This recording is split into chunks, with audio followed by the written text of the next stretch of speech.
Le lundi 31 août dernier, la Chambre de commerce et d'industrie de La Réunion a organisé une journée sur le thème de la transmission d'entreprise à la maison de l'entreprise de Saint-Pierre. Une journée qui fut un véritable succès, puisque pas moins de 200 entreprises sont venues écouter les conseils d'experts en la matière. Le président de la Chambre de commerce, Ibrahim Patel, le président de l'Ordre des experts comptables, Marcelino Burel, et le président de la Chambre des notaires, Maître Bertrand Massé, ont signé une charte de bonnes pratiques, formalisant ainsi cette nouvelle synergie au service des entreprises. À l'issue de cette matinée et après avoir entendu des témoignages de transmission réussis, un espace B2B a permis aux repreneurs comme aux cédants de rencontrer des avocats, des experts comptables, des conseillers d'entreprise de la CCI Réunion. Nous avons, que ce soit dans le nord ou dans le sud, nous avons déjà effectivement aujourd'hui des permanences avec des notaires, avec des avocats dans le cadre de la sagesse. Maintenant, il restait aujourd'hui à contractualiser donc justement cette signature-là à travers une charte.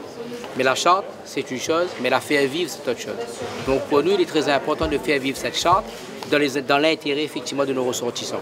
Je parle aujourd'hui de la journée de transmission. 200 personnes aujourd'hui ont répondu favorablement à cette journée. Il faut savoir que ça a son importance parce qu'à La Réunion, les plus de 65 ans représentent plus de 2000 chefs d'entreprise. Des chefs d'entreprise aujourd'hui qui ont 65 ans et qui ont peut-être besoin à un moment donné de trouver un repreneur dans le cadre de la transmission et de voir effectivement après penser à une retraite paisible. Mais la transmission, ce n'est pas quelque chose de facile. La transmission, dans l'esprit effectivement d'un chef d'entreprise, c'est tout ce qui est de la torpeur, de la frayeur. Pourquoi? Parce qu'on transmet à qui? Est-ce que la transmission se fait dans de bonnes mains? Est-ce qu'aujourd'hui, quel va être mon avenir après effectivement avoir transmis mon entreprise? Qu'est-ce que je vais devenir? Est-ce que je vais pouvoir m'adapter à cette nouvelle vie? Toutes ces questions sont posées. Et à travers effectivement toutes ces questions, nous avons autour de cette table les experts, les notaires, la CRES, la DIL, le représentant de l'État, toutes ces personnes qui ont la maîtrise et la technique effectivement de la transmission, de l'information de la transmission. Donc c'est pour cela qu'il a été très important aujourd'hui de mettre en place cette réunion-là. Mais c'est la première partie de la matinée, parce que la deuxième partie consistera à dire quels sont les financements de la transmission et aujourd'hui les rencontres B2B qui fait que l'entreprise directement a son notaire ou son expert comptable. On va dire que cette charte marche sur 3 jambes.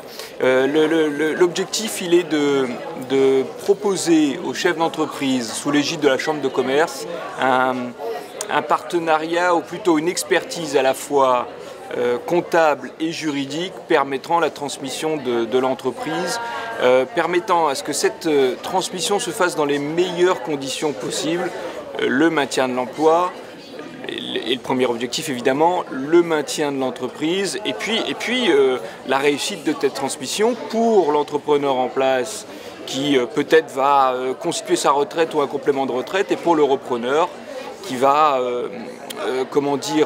qui ambitionne de reprendre son entreprise et gagner de l'argent un jour. Pour que ces passations se fassent le plus naturellement possible. Oui, notamment pour ça. Alors entre père et fils, on a quand même, les clients viennent nous voir. C'est un tout petit peu plus compliqué lorsqu'il s'agit du salarié, c'est un tout petit peu plus compliqué lorsqu'il s'agit d'un repreneur, où là il y a un véritable travail à faire. Mais et puis il faut que les clients n'hésitent pas, enfin les clients, vous voyez, il faut que les entrepreneurs n'hésitent pas à venir nous voir.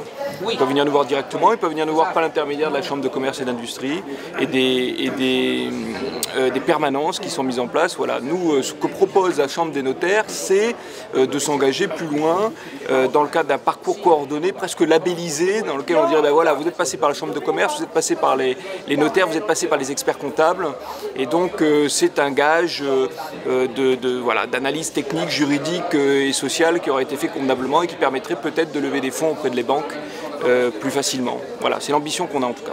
Alors, les difficultés les plus fréquentes, c'était effectivement le fait que l'isolement du chef d'entreprise. Aujourd'hui, on se rend compte que pour qu'une transmission soit réussie, il faut impérativement que le chef d'entreprise puisse d'abord anticiper sa réflexion et surtout se rapprocher des différents partenaires que sont l'expert comptable, le notaire, l'avocat, le réseau consulaire de la Chambre de commerce qui lui permettent d'avoir le maximum d'atouts pour réussir sa transmission d'entreprise. On est effectivement au cœur de l'entreprise et la problématique fiscale aujourd'hui est une problématique importante. On sait très bien que la cession ne se fera pas sans coût fiscal malgré les différents dispositifs d'exonération qui existaient.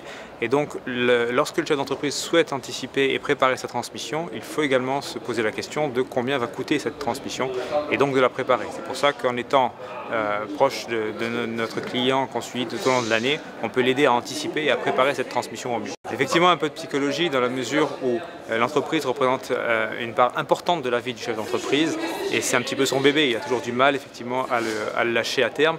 Donc l'anticipation et la préparation sont toujours un plus lorsqu'on travaille sur ce sujet. La transmission familiale existe quand même encore assez fréquemment, je dois quand même le souligner. C'est ce qu'on voit dans pas mal de dossiers. Maintenant, vous pouvez avoir effectivement une tendance de beaucoup plus de jeunes de vouloir faire des métiers différents de leurs parents par rapport à l'éducation, la culture, la mobilité peut-être surtout. Et donc légitimement une demande des parents chefs d'entreprise à trouver un repreneur autre que leurs propres enfants. Mais il reste encore des cas où la transmission familiale existe et là aussi, fiscalement, pas mal de dispositions facilitent cette transmission lorsqu'elle est dans un cadre familial.